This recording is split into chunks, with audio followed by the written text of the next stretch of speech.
Welcome to MMO Grinder Sidequest, where I take a look at early open or closed betas, subscription trials, and simpler titles, giving you a quick first impression. Today I'll be looking at Splatoon 2's Global Testfire, a fancy term meaning open beta that only lasts for an hour, spread 8 hours apart across 3 days. Splatoon 2, of course, being the Nintendo Switch sequel to the Wii U's Splatoon, a shooter based on team multiplayer, spraying ink everywhere in a post-apocalyptic world of shape-shifting humanoid aquatic creatures. Also, it's Nintendo's latest original property in years.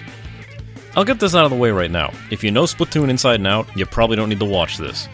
You won't have any issue grasping this one, and nothing in this game could have not been included in the original game. Core gameplay remains wholly unchanged. The game is fundamentally and visually the same as Splatoon, and I'd rather save you the time than worry about my views, inevitable copyright claim notwithstanding. If you still care to see what slight changes were showcased during this Global Testfire event, stick around. The game hasn't changed much graphically, if at all. I noticed some textures and general styles of the Inklings seem to have been improved somewhat, but it's more like the simple evolution of a style, rather than anything that wouldn't have been able to be done simply because it was on an older machine. Colorblind mode also makes a return under a different name, limiting the potential ink color palettes to yellow versus blue. Splatoon's strange Simglish and rune-like writings returns, expectedly, along with the soundtrack samples we were given, sticking with that J-pop and rock hybrid style of the previous games. Like the previous title, the track changes and speeds up during the final minute of the match to give an audio cue to those who don't have their eyes glued to the timer. Inklings still garble their phrases when fighting or taunting, and each weapon is given a distinct sound to let you know who's in the area wielding what once you get used to the sound effects.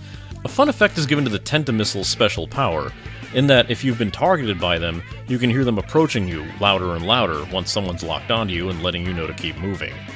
The Testfire consisted entirely of 2 maps within the Turf War gameplay mode. For non-vets, Turf War is won depending on who's covered more of the map's floor with their color ink, done easily by just shooting the floor or using specials or secondary weapons. Ink you lay down can be used for movement or concealment by turning into squid form, allowing you to dive and swim through the ink of your same color. Killing or splatting an opponent will also cause that player to explode in your color ink, covering the area that they once stood in, but kill counts are meaningless in Turf War.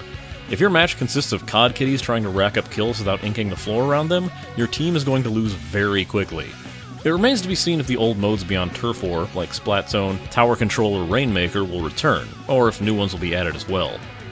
The major difference in control between Splatoon 1 and 2 centers around the loss of the Wii U gamepad, leaving the map to the X button now and using the game's tilt controls, which can be shut off, mind, to select who you want to super jump to. I find myself almost never using the map during this test fire, but Super Jump still has its uses, just maybe not as much on these really tiny maps offered during the test fire. Using the new Pro Controller felt fantastic, even if doing full turns isn't as reliable as using the stick. Using the Switch and Joy-Con combo itself is a bit harder, as you're turning the screen to aim, and the frantic action doesn't really lend itself to it as well. If anything, detaching the Joy-Cons and holding them in separate hands seemed to work better, as the right Joy-Con was the only one that responded to tilt controls, creating that natural snap aiming that felt a lot more responsive. I might try that out some more, even if it's not nearly as comfortable as the Pro Controller. This Testfire granted us only 4 pre-made loadouts to choose from when heading into battle. 3 old classics made a return, as well as a new weapon, each with all new specials. The assault rifle-esque Super Soaker-looking Splatter Shot came equipped with the secondary color splash bombs, essentially ink-filled water balloons and just as effective for racking up kills, with the aforementioned special Tentamissiles, which are able to lock onto multiple targets to send out tracking missiles and take down enemies. Originally, I didn't quite like Tentamissiles until I understood how they worked. While it's as simple as not standing still in order to avoid this attack, it's a satisfying harasser and gives good ink coverage. The second set was the Splat Roller, Splatoon's infamous easy mode weapon, involving you holding down the fire button and walking around to effortlessly ink the floor as you move around, and instantly kill anyone not smart enough to shoot at you first. Flick the trigger to splash more distant opponents in case someone is. Rollers got coupled with sticky bombs that stick to floors and walls before exploding, while being given the new special Splashdown, a defensive-centered explosion around your Inkling that will kill any opponent caught in it. You can even perform this mid-jump or super jump to give any opportunist looking to gank your arrival a nasty surprise.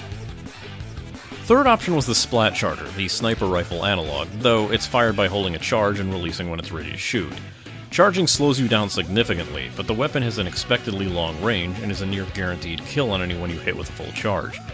New to Splatoon 2 is the ability to temporarily hold that charge while in squid form, letting you set up some sneakier shots. The classic grenade-like splat bomb was their secondary, while their new special, the Stingray, fires a sustained thin beam that shoots across the entire map and through walls, at the cost of moving your character and turning the beam very slowly. The final set came with all new weaponry, giving the dual-wielded quick-firing splat dualies, allowing you a slightly wider spread of coverage at the cost of attack power, granting you a quick dodge roll that you can activate when jumping while holding down shoot, and giving you a short quick-fire focused counter. The new secondary comes in the form of the curling bomb. Far less ridiculous than it sounds and looks, it slides across any floor, leaving a small trail of ink in its path, bouncing off any walls, and exploding after a time. You can set how soon it explodes by holding down the button before you release it. Or do as I do and just toss one down a random path to see if anyone gets taken out by it. It's basically the errant green shell of Splatoon. The final special, called Inkjet, grants you a rocket pack that fires ink below you and hovers you in the air, while you fire out high-damaging exploding shots from the air until time runs out. The pack explodes, and then sends you back to where you launched from. While this set was my former favorite, the double-edged sword of Inkjet leaves you exposed in mid-air for skilled chargers to snipe you down, and it's very easy for the environment to block your shots. The set left me something to be desired after several matches using it, not to mention the few times I'd end up dive rolling off the map on accident, forgetting that I can't technically jump while firing splat dualies. I still love the curling bombs over all the other secondaries though. It's definitely a welcome addition, but it's something I'm going to have to practice with.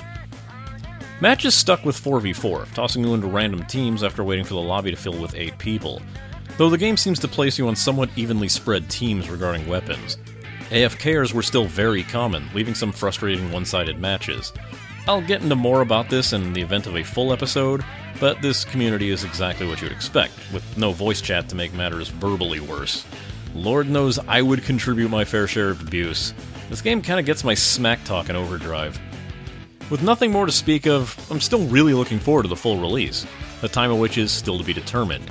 It's worth checking out if you're interested, especially if this will be your first Splatoon title, as you're looking for something new for your Switch, and you didn't bore the Wii U's express train to obsolescence. I'm definitely not opposed to doing a full episode on this game whenever it reaches launch. This has been an MMO Grinder Sidequest, and it's time I logged out.